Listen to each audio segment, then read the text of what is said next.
안녕, 민규쌤입니다. 자, 요 페이지에서 세 번째 영상이죠? 그래서 흥선대원군의 통상수교 거부 정책 살펴보도록 하겠습니다. 연표 간단하게 보면 1863년에 고종이라고 하는 왕이 즉위를 했다라고 얘기했고요. 이 시기에 왕의 아버지였던 흥선대원군이 정치적인 권력을 행사했다라고 봤습니다. 그것이 10년 동안 이어졌다. 1863년부터 73년까지. 이제는 연도를 외우는 게 좋습니다. 자, 그러면 당시에 대외적인 국제적인 상황은 어땠느냐? 우리가 처음 영상에서 다뤘던 서양 제국주의 세력이 지금 아시아 지역으로 진출하기 시작했고, 그들이 타고 온 배가 모양이 이상한 배라고 해서 이양선이라고 우리가 표현을 했습니다. 그리고 이미 서학이라고 하는 이름을 17세기부터 들어오던 이 천주교가 조선 내부에 확산이 되고 전파되고 있다라고 하는 것이죠. 자, 그래서 이제 흥선대원군이 이런 서양 세력들의 접근에 어떻게 대응을 했는가 볼 텐데, 우리 연표 좀 잠깐 보고 갑시다. 1866년에 지금 세 가지의 일이 동시에 나타났네. 위에 있는 게 먼저 일어난 겁니다. 1866년 병인년이었어. 병인년. 자, 그래서 병인년에 일어난 박해래. 박해는 천주교도들을 탄압한 것을 말합니다. 요 병인 박해가 원인이 돼서 병인 양요라고 하는 사건이 발생해. 양요는 양놈들이 요란을 떨었다라는 얘기야.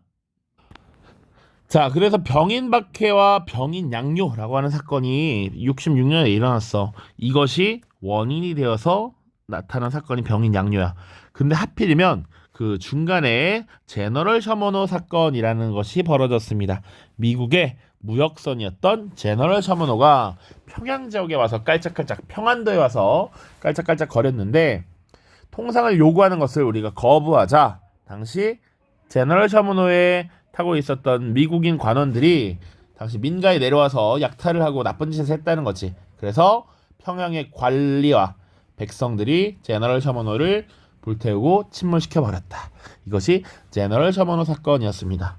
그런데 이것이 구실이 되어서 5년 뒤인 1871년에 신미양요라고 하는 사건이 발생해. 그럼 당연히 누가 쳐들어왔겠다? 미국이 쳐들어왔겠다. 미국이. 병인 박해와 병인 양요는 프랑스와 관계가 있습니다. 자, 중간에 하나 또 사건이 있죠. 요것은 독일의 상인이었던 오페르트에 의한 묘지 도굴 사건입니다. 당시 흥선대원군 실권자였던 흥선대원군의 아버지 남현군의 묘를 도굴하려다가 실패했다. 66년, 68년, 71년이야. 71년은 신미년이었습니다. 필요하면 이 60갑자에 대한 설명도 간단하게 영상으로 찍어서 올리겠습니다. 자, 그 다음 우리 73년에 흥선대원군이 하야하고 고종이 친정을 시작했다라고 했죠. 그거 배울 텐데, 이 신미양요 이후에 전국에 척화비라고 하는 것을 건립합니다. 그래서 화친을 배척하는 내용을 담은 비석이야. 누가? 지금 서양 놈들이 와서 우리 친하게 지내자, 화친 맺고 무역하자라고 하면 꺼져! 라고 말해야 한다라는 거였어. 자, 그래서 구체적인 내용 봅시다. 통상수교 거부 정책의 추진입니다. 흥선대원군 하면 옛날에는 쇄국정책, 나라 문을 걸어 잠궜다라고 하는데, 그렇게 하지 않고 통상수교 거부라는 표현을 씁니다. 자, 배경 보시면 일단 조선 내부에서 천주교가 계속 확산되고 있어. 유럽의 종교인 천주교가 지금 조선 사회에 널리 퍼지고 있고요. 또 러시아가 연해주를 차지하면서 국경을 맞대게 되었다. 자, 요건 뭐냐면 우리나라 국경이 요렇게 지금 있죠. 요렇게 있어. 자, 항상 선생님 지도 그리면 여기 꼭대기에 뭐가 있다. 여기 백두산이 있다. 그쵸? 그러면 우리 조선이란 나라가 여기 있고 여기 청나라가 있습니다. 이렇게 국경을 맞대고 있었어. 굳이 또 자세히 보면 여기 압록강 그리고 이렇게 두만강이 흘러서 청나라와 국경을 맞대고 있었는데 1860년에 무슨 일이 벌어지냐면 제2차 아편전쟁 이후 청나라가 영국과 프랑스군에게 탈탈탈탈 털리게 됩니다. 그리고 나서 이 영국, 프랑스와 청나라가 조약을 체결하게 되는데 그 조약을 체결하는 과정에서 중재를 해줬던 국가가 바로 러시아였어. 그래서 러시아가 이 청나라와 영국, 프랑스 사이를 중재해주는 대가로 영토를 획득합니다. 그래서 이 지역을 획득하게 되는데 이 지역을 보통 우리가 연해주라고 불러요. 그래서 러시아는 사실 추운 나라였기 때문에 계속 남쪽으로 내려와서 얼지 않는 항구를 얻으려고 했지. 그래서 이 연해주를 획득하게 되는데 조선의 입장에서는 원래는 중국 애들만 우리가 맞상대하고 있었어. 중국인 거 마주하고 있었는데 이쪽 요 국경을 보면 아니 웬 이상한 키 크고 코 큰 애들이 와서 우리랑 나란히 서 있는 거야. 그게 문제다라는 것이지. 자, 그래서 이 러시아 세력과 국경을 맞대게 되면서 나름 조선의 위기감이 커졌다. 그래서 조선은 어떻게 했느냐? 초기 대응 보시면 흥선대원군이 프랑스와 교섭을 하려고 합니다. 프랑스와 손을 잡고 러시아를 견제해 보려고 해. 그런데 교섭에 실패합니다. 그 이후 프랑스 선교사들과 천주교도들에 대한 탄압이 이어졌다. 자, 병인양요 1866년이고요. 양놈들이 시끄럽게 했다. 요란을 피웠다라는 얘기야. 자, 그러면 그 배경은 뭐냐? 병인박해라고 하는 사건이었다. 병인박해를 구실로 통상 요구를 해왔고 강화도를 공격했다. 자, 병인박해 천주교도들을 탄압했다라는 겁니다. 자, 당시에 사실은 천주교도들이 조상에 대한 조회사를 거부합니다. 그러다 보니 상소가 계속 올라와. 유생들이 천주교도들을 혼내줘야 된다라고 얘기해. 그래서 이 병인년에 흥선대원군이 프랑스 선교사 9명과 천주교도 몇천 명을 죽여버리는 사건이 발생해. 그게 병인 박해였고 이것이 명분이 되어서 프랑스 군대가 쳐들어왔다라는 것이죠. 강화도로 쳐들어왔고요. 이때 한성근과 양헌수라고 하는 인물의 부대가 활약했다라는 걸 기억해야 됩니다. 한성근이 활약한 전투 문수산성 전투 혹은 지명이라고 보면 되겠지. 양헌수는 삼랑성에서 활약했다. 자, 예전에 동일어라고 봐도 됩니다. 정족산성 혹은 삼랑성에서 활약하였다 라는 얘기. 자, 그래서 한성근 부대와 양헌수 부대가 열심히 활약을 하면서 결국 프랑스군이 퇴각하게 돼요. 그 과정에서 도망치는 과정에서 문화재를 일부 약탈합니다. 대표적인 것이 외규장각 의궤라고 하는 거야. 외규장각 의궤. 자, 규장각은 기억이 나는지 모르겠지만 정조라고 하는 왕이 새롭게 만들었던 왕실 도서관이었어. 네, 외라고 하는 건 바깥 외자니까 어떻게 되겠다? 수도였던 한양 바깥에 지어놓은 규장각이라는 얘기야. 그걸 강화도에 지어놨는데 거기 들어있던 의궤를 가져갔다. 의궤라는 것은 국가의 중요한 행사를 치를 때 행사를 진행하는 과정이 있겠죠. 그 과정들을 그림과 글로써 지금 설명을 해 놓은 것이다. 그것을 그냥 쏙 가져갔다라는 것이죠. 요거 지금 우리나라에 다시 들어왔습니다. 반환이 되었는데 영구 임대 형태로 반환이 됐어. 자, 우리가 KTX라고 하는 고속철도를 들여올 때 선진국의 기술을 들여와야 했는데 뭐 프랑스의 떼제베, 일본의 신칸센 등등이 있었습니다. 근데 이 프랑스가 요런 거 돌려줄게 라고 하면서 우리를 유혹했어. 그래서 우리가 프랑스의 떼제베 기술을 들여왔게 됐고 이것을 돌려줄 줄 알았더니 소유권은 우리에게 있고 영구적으로 임대해줄게 이런 형태로 들어왔어요. 좀 의의가 없죠. 자, 그 다음입니다. 그래서 지금 병인 박해가 일어났고 그 다음에 병인 양요가 있었다. 그 다음 봐야 될 것은 오페르트 도굴 사건입니다. 독일의 상인이었던 오페르트가 통상을 요구해. 그런데 이것을 거부당하니까 얘네가 어떻게 하면 우리랑 무역을 하려고 할까 그걸 고민하게 되는 것이지. 그러다가 오케이, 조선은 성리학의 나라고 부모 조상에 대한 극진한 마음을 갖고 있는 나라야. 그러니까 실권자였던 흥선대원군의 아버지인 남연군 묘를 도굴해서 시체를 꺼내 가서 그것을 협상의 대상으로 삼으려고 했던 것이죠.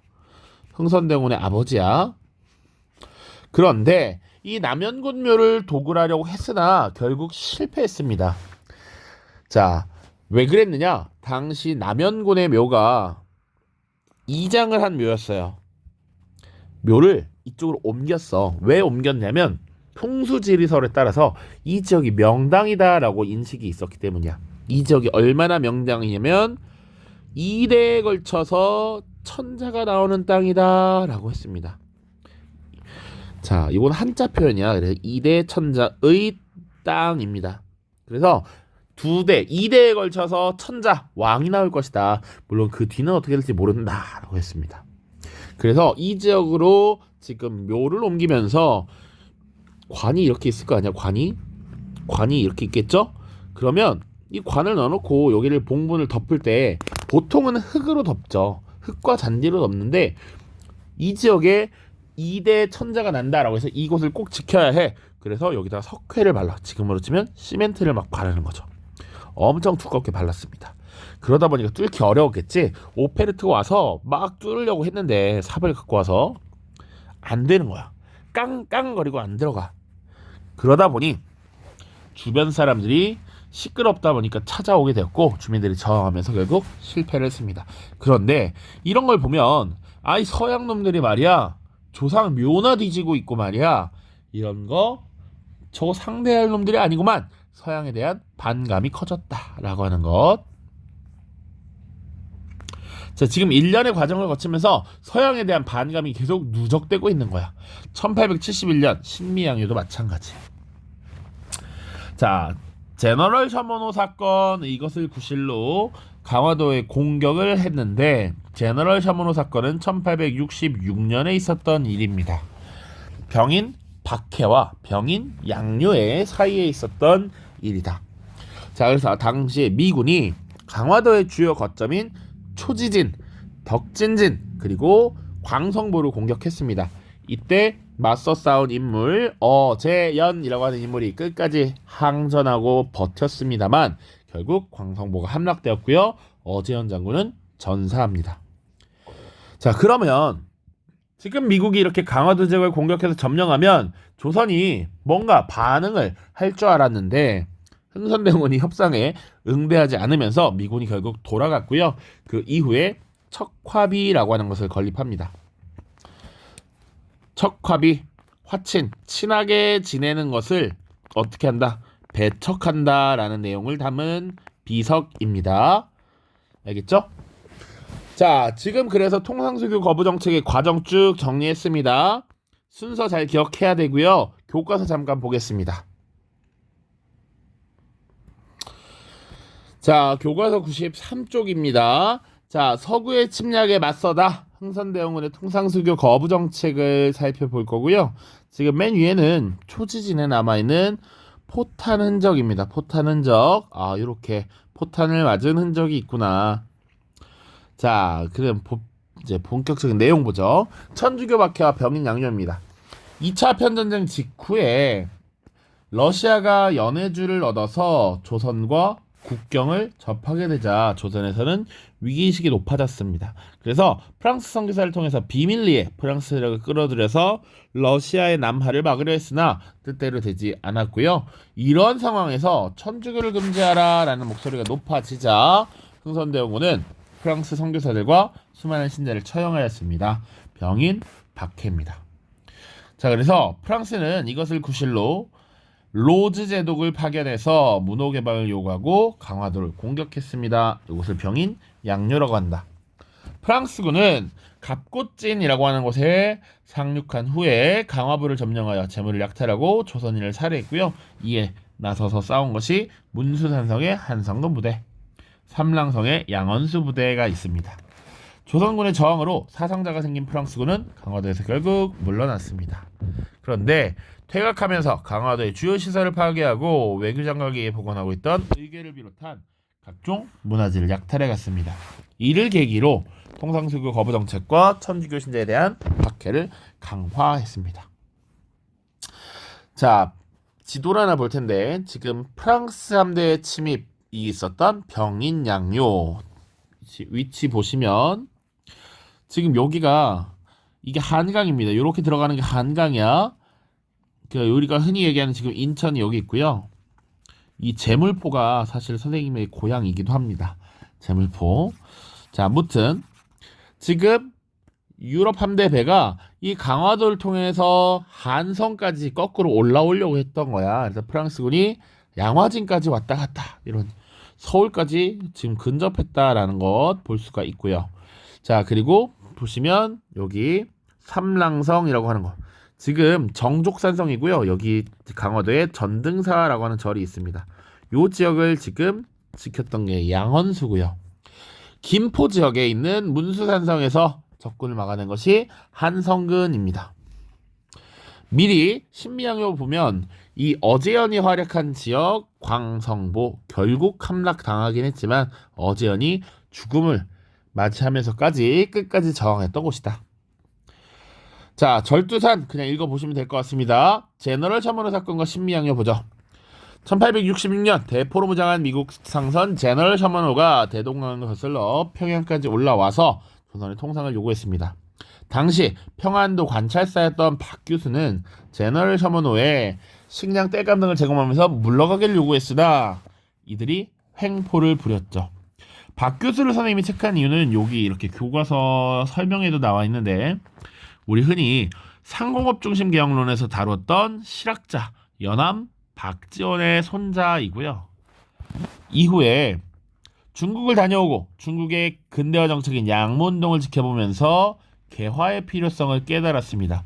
그래서 이들을 이 박 교수 같은 인물이 뒤에 또 나오는데 우리가 문을 열고 외국과 교역해야 된다라고 주장해서 개국 통상론자라고도 불러. 자, 아무튼 제너럴 셔먼호 사건이 있고 난 뒤에 중국에서 활동하던 상인 독일 상인 오페르트가 지금 통상을 요구했고요. 거부당하자 프랑스 선교사, 미국 자본가 등의 지원을 받아서 흥선대원군 아버지인 남현군의 묘를 도굴하려 했죠. 결국 실패했으나 서양에 대한 반감이 더욱 커졌습니다. 자, 미국은 제너럴 셔먼호 사건을 구실로 다시 쳐들어왔어. 그게 신미양요였고요. 광성보를 공격했고 어제연 등이 격렬하게 항전했다. 자, 그럼에도 흥선대원군이 통상수교 협상에 응하지 않아서 미응대하니 미군이 결국 퇴각했죠. 그러면 이 흥선대원군의 통상수교 거부 정책은 어떤 의미를 갖느냐? 자, 일단 척화비를 널리 세웠고요. 이것은 서양 세력의 침략을 일시적으로 막아냈지만 한편으로는 조선의 근대화를 지연하였다라는 평가를 받기도 한다. 자, 척화비의 내용 볼게요. 한자로 뭐라고 써 있는 거냐면 양이 침범. 양이 서양 오랑캐가 침범해 왔을 때 비전 즉화. 싸우지 않는 것은 즉 화친하는 것이고 주화매국 화친을 주장하는 것은 나라를 팔아먹는 일이다라는 것입니다. 자, 전국 각지에 건립을 했습니다. 자, 사진과 그림으로 보는 외세의 접근. 그래서 제너럴 셔먼호 사건, 병인양요, 오페르트 도굴 사건, 신미양요 순서대로 쭉 나와 있죠. 각각 내용 한번 보시면 되겠습니다. 자, 뒤에는 자료가 나타나 있는데 읽어보시면 돼. 프랑스군의 공격과 미군의 공격 나와 있죠. 프랑스군의 공격 병인양요, 미군의 공격 신미양요입니다. 자, 그리고 자료 2번 흥선대원군의 대외 정책 관료에게 보낸 문서 1866년 있고요. 이때도 통상수교를 거부하고 있고요. 척화비 건립까지 나와 있습니다.